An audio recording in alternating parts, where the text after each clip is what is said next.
¿qué tal amigos de la revista Lee Más Gandhi? Yo soy Irma Gallo y estoy muy contenta porque hoy me acompaña una escritora que admiro mucho, Aura García Junco, una escritora joven que es autora de una novela que además a mí me dejó así como, wow, ¿qué es esto? Que salió en el 2019, que fue Anticitera, Artefacto Dentado.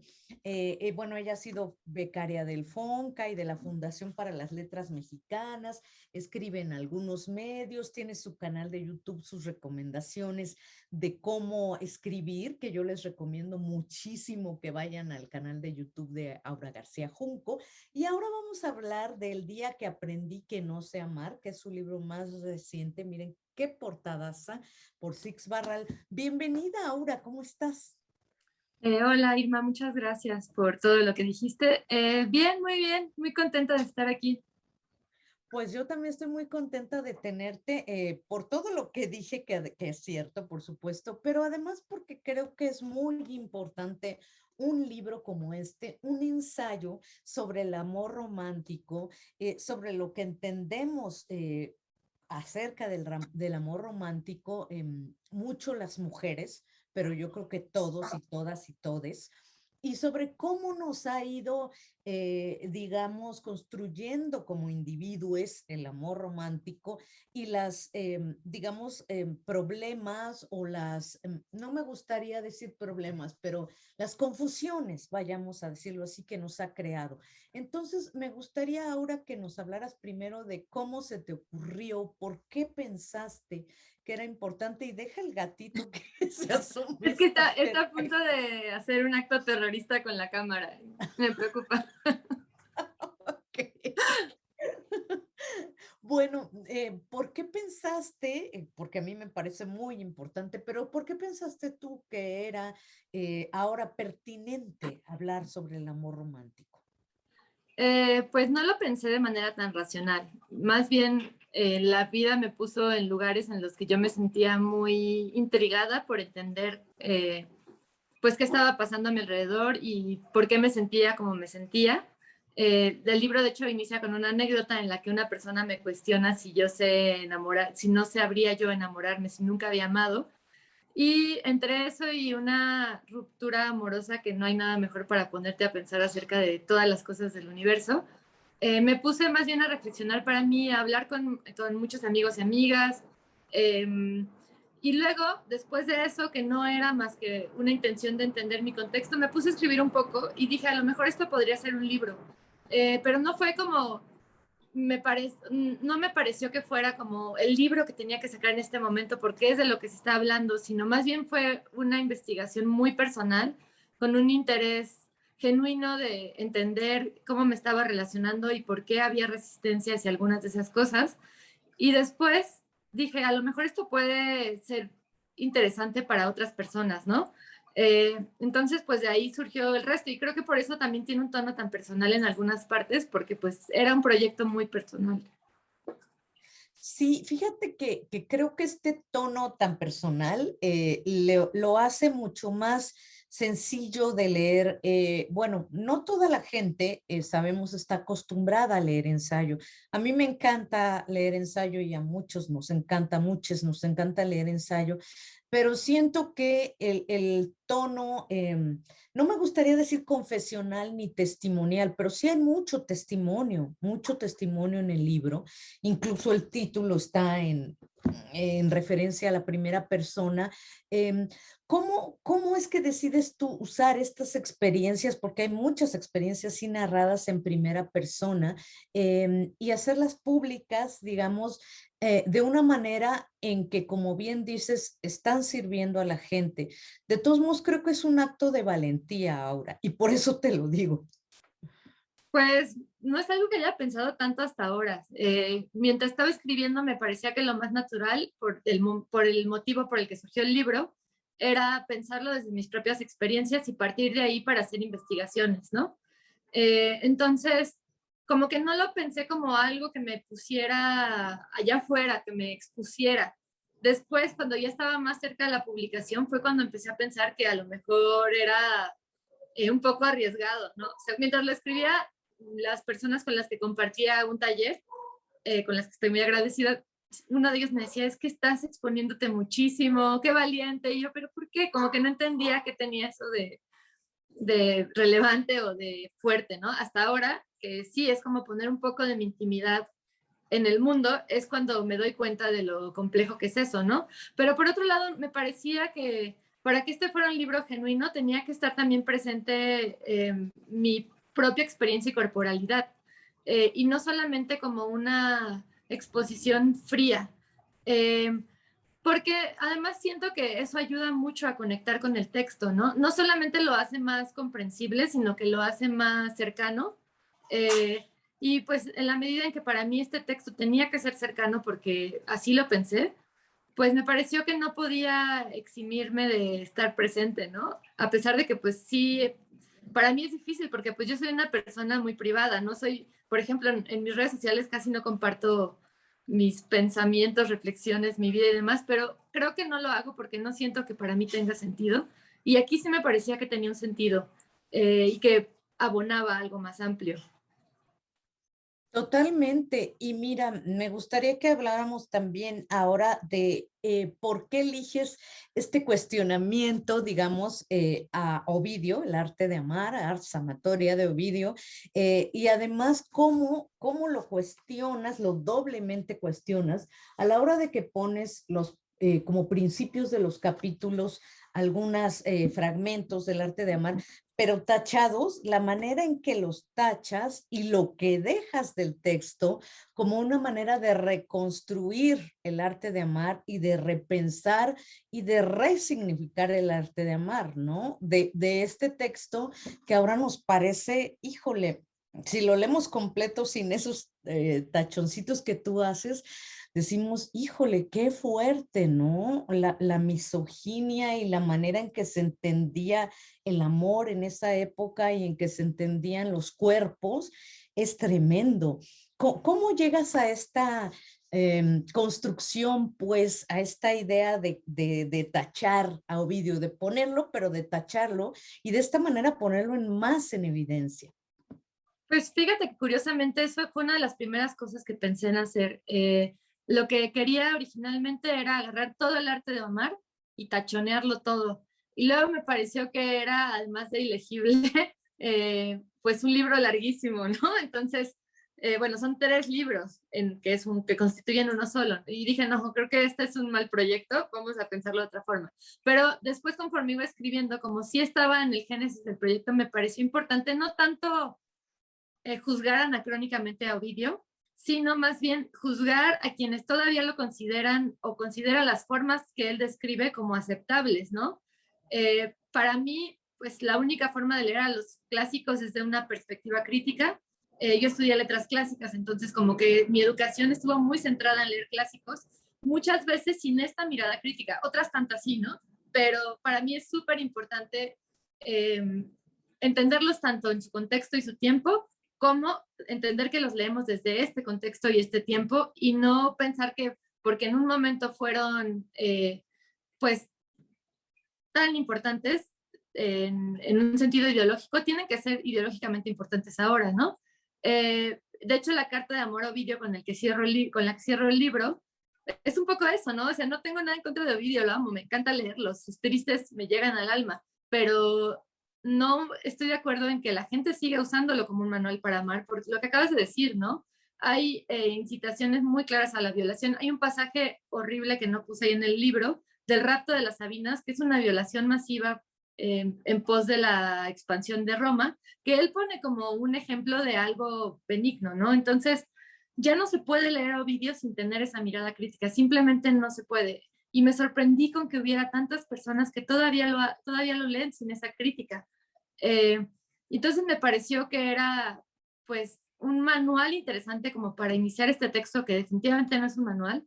Y además fue un ejercicio divertidísimo, tachonearlo y encontrar otras formas de decir cosas con lo que él escribió. Eh, pero pues, yo diría que principalmente mi problema no está con Ovidio, está con quienes piensan como Ovidio 2000 años después de ese libro. Por supuesto. Fíjate, dos cosas importantes que, bueno, entre todo lo importante que acabas de decir, pero dos cosas que quiero resaltar. Esta manera de tachonearlo y de cuestionarlo de alguna manera, aunque no estemos cuestionando solamente a Ovidio o a Ovidio como lo que fue hace 2000 años, sino la interpretación de Ovidio hoy, pero me quiero ir a cómo tú construyes normalmente tu literatura.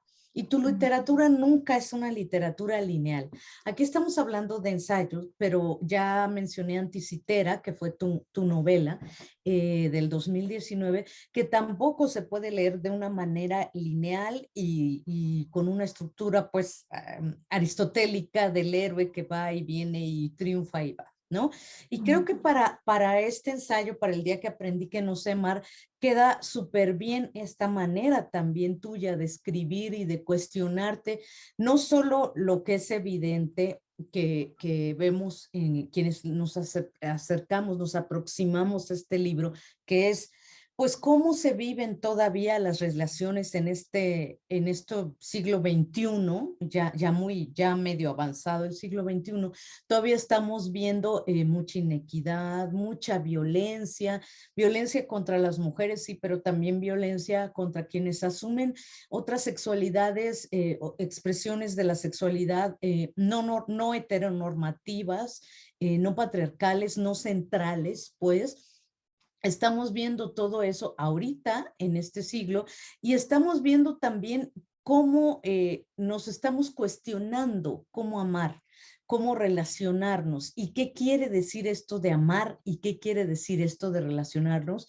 Entonces, me parece que esta construcción que haces con Ovidio, a partir de Ovidio, y que de ahí se desarrolló todo lo demás, tiene, insisto, dos vertientes. Una que es serle fiel a una manera en que tú decides siempre estructurar tu estructura, ahora, perdón, tu escritura ahora, y la otra a este cuestionamiento que haces a estas formas de relacionarnos.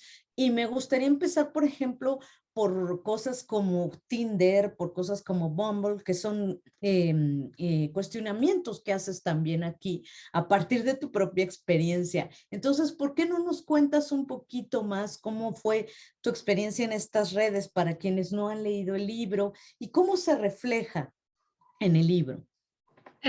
Pues, bueno, en el libro, esto, en el contexto del libro está incluido en el capítulo que habla del ligue, ¿no? De las nuevas maneras del ligue y de quien dice que el ligue y la conquista han muerto. De hecho, empieza hablando de esta carta de un grupo de mujeres francesas que salió a raíz del Me Too, en el que ellas abogaban por su derecho a ser importunadas y a importunar en el ligue, ¿no? Y fue una carta muy controversial porque, por un lado, defendía la inclinación de las mujeres a la sensualidad, como alejándose de la idea más puritana de que no hay inclinaciones y no hay deseo sexual en las mujeres, pero por otro lado era muy poco sensible hacia todas las cosas que estaba surgiendo a raíz del Me Too, ¿no? Entonces este capítulo no se centra del todo en esas tecnologías, más bien intenta hablar de cuáles son las nuevas maneras en las que estamos construyendo los conceptos de ligue y estas dos visiones encontradas entre que ya no se puede, ya no se le puede decir nada a las mujeres porque se enojan, ¿no? Y al mismo tiempo, ¿qué otras alternativas hay? Y una de ellas, pues sin duda, son todas estas redes sociales de ligue, ¿no? Pero no, a mí lo que me interesaba de eso era entender qué significa conocer a alguien mediante una de estas redes sociales, ¿no? Por un lado significa no tener probablemente un contexto cultural, perdón, social común, porque muy probablemente no conozcas a nadie que conoce a esa persona, especialmente si estás en una ciudad grande. ¿Y qué significa eso, no? Cómo el ligue se vuelve algo que no es nada comunitario y es más individual. Eh, ¿Qué significa tener un montón de fotos que puedes ir pasando? ¿Y qué significa tener un intercambio por mensajes que puedes abandonar fácilmente y no habrá ninguna clase de aparentemente problema o reprimenda? Eh, no con la intención de verlo todo desde una perspectiva súper pesimista. Yo sé y conozco muchos casos de éxito, de gente que se conoció en redes sociales y lleva años y es muy feliz, ¿no? O en redes sociales para ligar específicamente, ¿no? Aplicaciones. Pero creo que sí es importante ver qué es lo que subyace y cómo de alguna forma es muy fácil en estas aplicaciones deshumanizar al otro, al leotre, porque solo empezamos a considerar que son una serie de fotografías y es fácil que sea así porque las aplicaciones están hechas para eso, ¿no? Para que seamos una paloma o un tache y para que seamos como una especie de aparador de muchas caras, que no es que en un bar sea muy diferente, pero aquí el simple formato te incita a relacionarte diferente con quien está del otro lado de la pantalla y a olvidar que hay una persona real de carne y hueso. Bueno, a veces no es quien dice que es, como la anécdota que cierra ese capítulo, pero normalmente es una persona real, ¿no? Entonces a mí como que me interesan esas dos perspectivas, ¿no? Por un lado que sí puedes conocer a alguien ahí, pero por otro lado cómo las tecnologías más capitalistas están permeando también nuestra forma de conocer personas, porque pues al final esto es una tecnología de oferta y demanda, de devolver mercancía de las personas.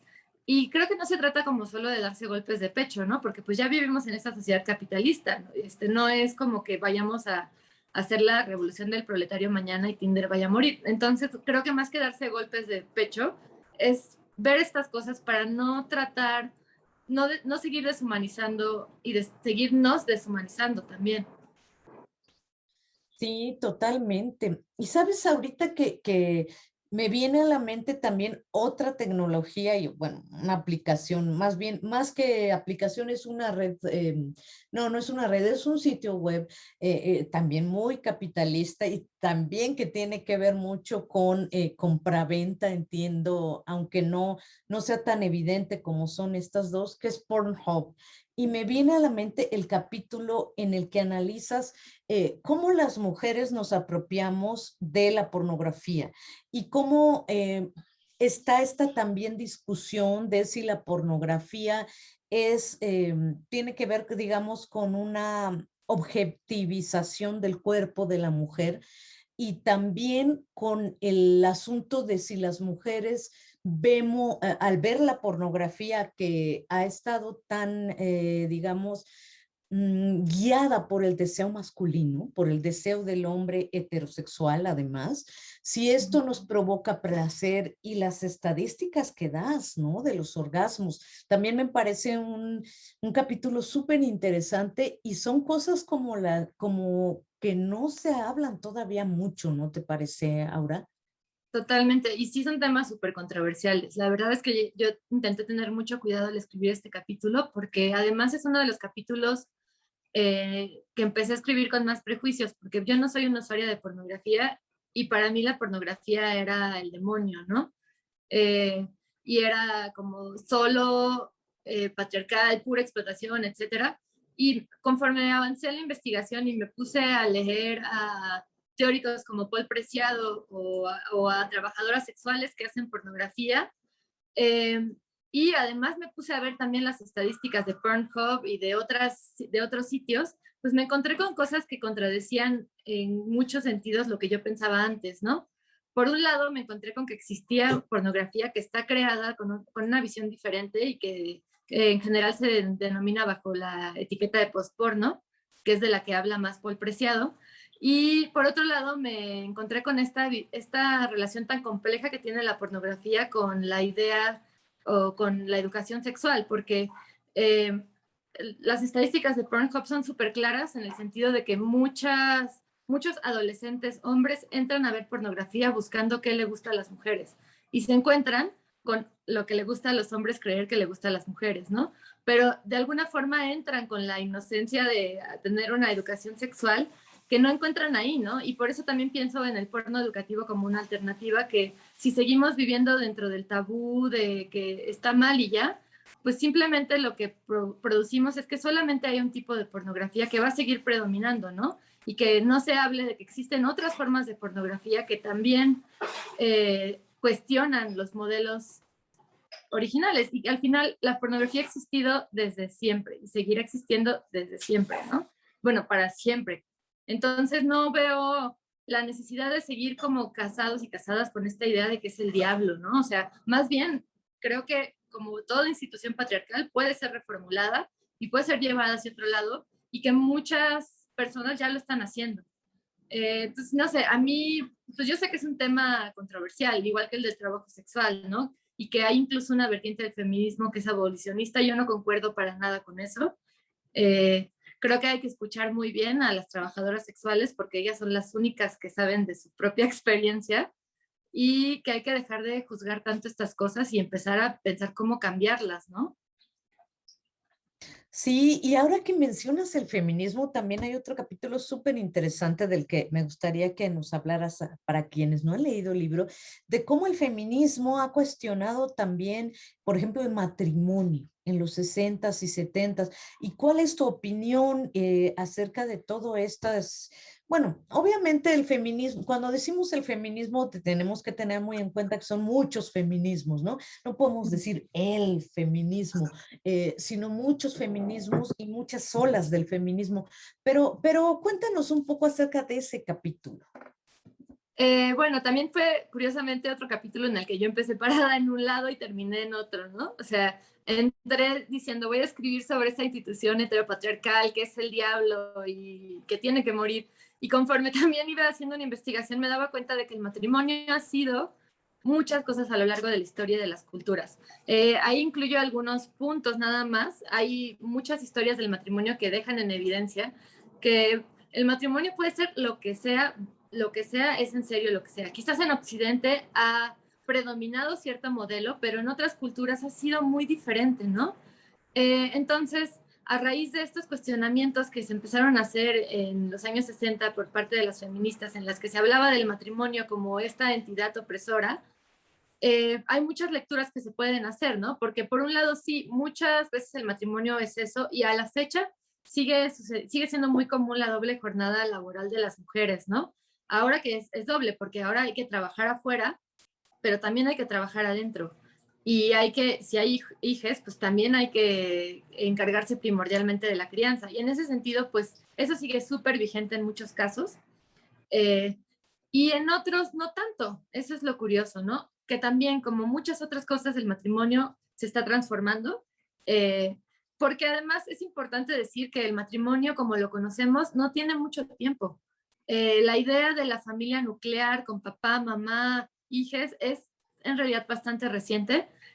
Para los años 60, que es cuando empezaron mucha gente a hablar de la decadencia del matrimonio con poniendo el grito en el cielo, Stephanie Kunz, que es una historiadora del matrimonio, dice que esos ya eran más bien las patadas de ahogado de una institución que venía muriéndose pues como 50 años, ¿no? Porque en el momento en el que el amor empezó a ser central para el matrimonio y dejó de ser una institución comunal, porque antes era eso, una institución comunal en la que se unían ya fuera patrimonios o fuerzas de trabajo, cuando se decidió que, no sé si se ha decidido, pero cuando empezó a suceder que el amor era el centro, se volvió una institución mucho más frágil.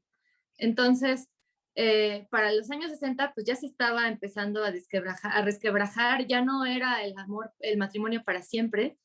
Y para cuando las feministas empiezan a hacer estos cuestionamientos de qué tan opresivo es el matrimonio, ya estaban ocurriendo otras cosas, ya estaba moviéndose otra cosa. Y entonces yo creo que el matrimonio ahora es muchas cosas, ¿no? Por un lado, es una institución que puede darle mucha seguridad o que tiene un valor simbólico y un valor comunitario muy grande todavía, porque significa muchas cosas. Decir que estás casado o casada con alguien tiene todavía mucho más valor a los ojos de mucha gente que decir es mi pareja, es mi novio, es mi vínculo, mucho menos, porque ya hemos visto que es desastroso decir es mi vínculo. Este, y pues finalmente estamos aquí tratando de ver qué hacer con esa institución, que aunque sí hay muchos divorcios, también se sigue casando mucha gente, ¿no? O sea, tampoco es tan fuerte la caída del matrimonio como para decir que está desapareciendo.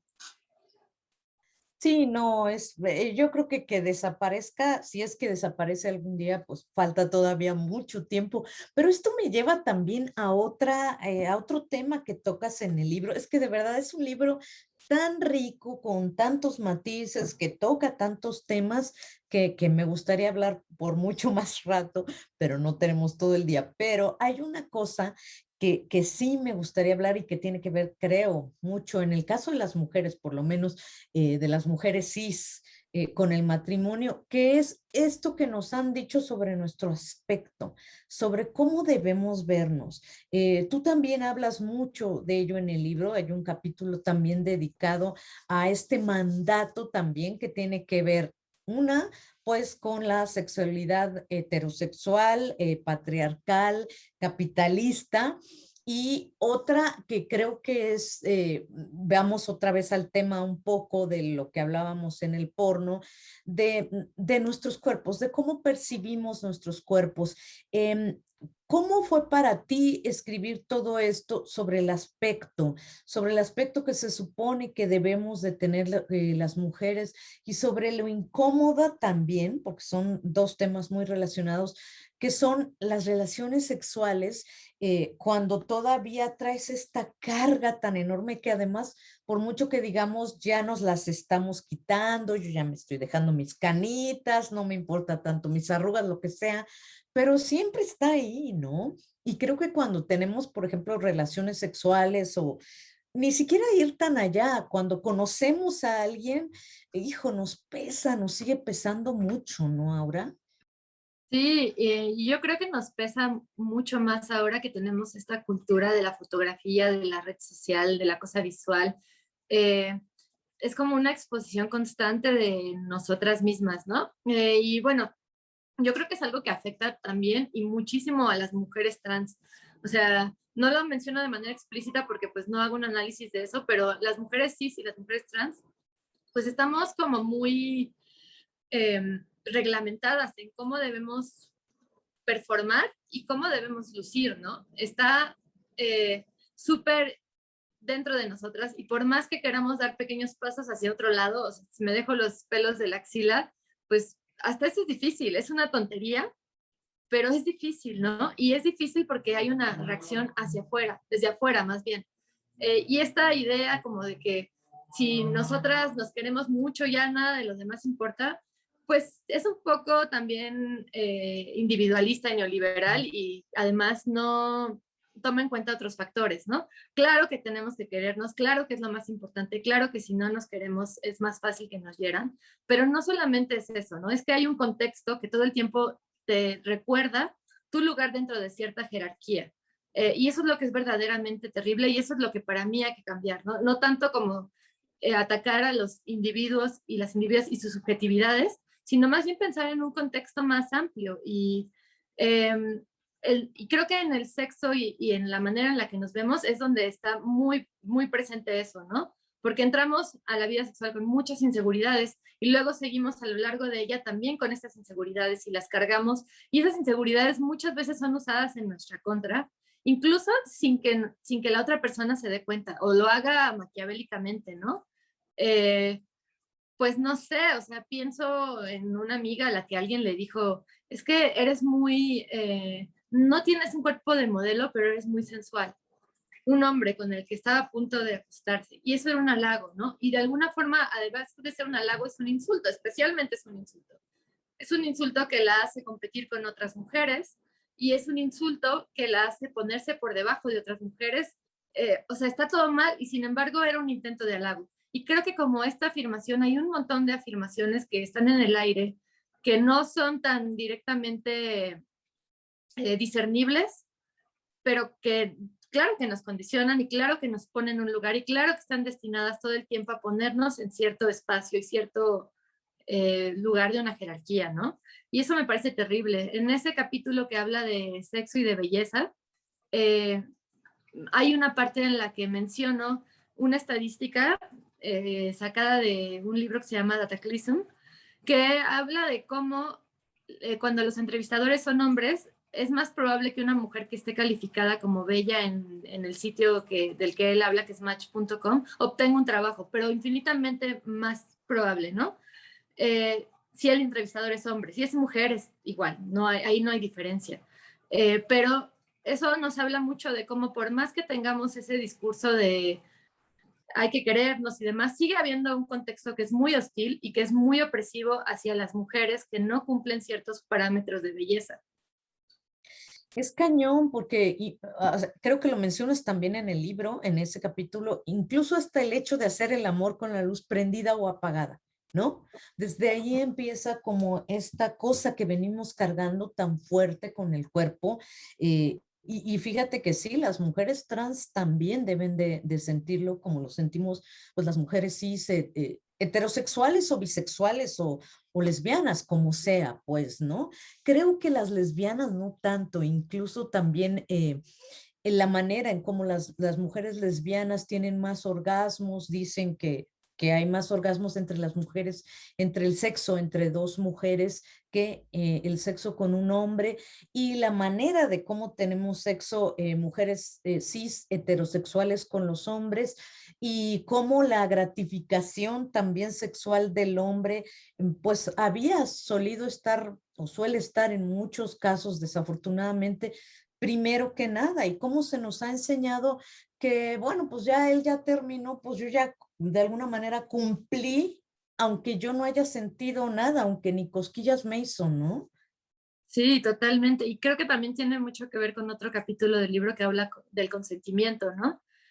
Porque ese capítulo del consentimiento no solo habla del consentimiento, también habla de la cultura de la violación, que no significa, como suele pensarse a veces, que todos los hombres son violadores. Significa que hay una cultura que privilegia el placer masculino por sobre todas las cosas y el deseo masculino, por sobre el de todas las identidades que no son hegemónicamente masculinas o que son mujeres, ¿no? Eso a mí me parece fuertísimo porque, pues sí, sí, tenemos una educación que privilegia que el hombre esté contento, independientemente de que nosotras estemos o no contentas en cuestiones sexuales u otras, pues de ahí hay una línea muy leve entre sujetarnos a deseos que no tenemos o incluso pues la violación, ya como último punto de una línea de violencias, ¿no? Bueno, no es el último punto, también está el feminicidio, que está todavía más allá, pero la violación está muy cerca de el final de la línea y tiene que ver con esto, ¿no? Con esta educación que privilegia el placer masculino, el deseo masculino por sobre todas las cosas. Así es, Aura García Junco, yo te agradezco muchísimo esta entrevista. De verdad creo que sean hombres, mujeres, sean personas no binarias, tengan pues de verdad la sexualidad que ustedes tengan. Este libro va más allá de solo el tema de la sexualidad, el día que aprendí que no sé amar, porque tiene que ver con las relaciones, porque tiene que ver con nuestras maneras de entender el mundo. Me parece un libro muy completo y además escrito de una manera muy honesta, que creo que eso es importantísimo, la honestidad y el decir las cosas pues como las sientes y facilitar con ello la identificación de tus lectoras, lectores, lecturis. Te agradezco muchísimo, Aura García Junco, esta entrevista. Y ya saben, en cualquier librería Gandhi pueden comprar ya El día que aprendí a que no sé amar. Muchas Ay, gracias. muchas gracias por tus comentarios. Gracias a ti, Aura. Nos vemos muy pronto. Nos Chao. vemos.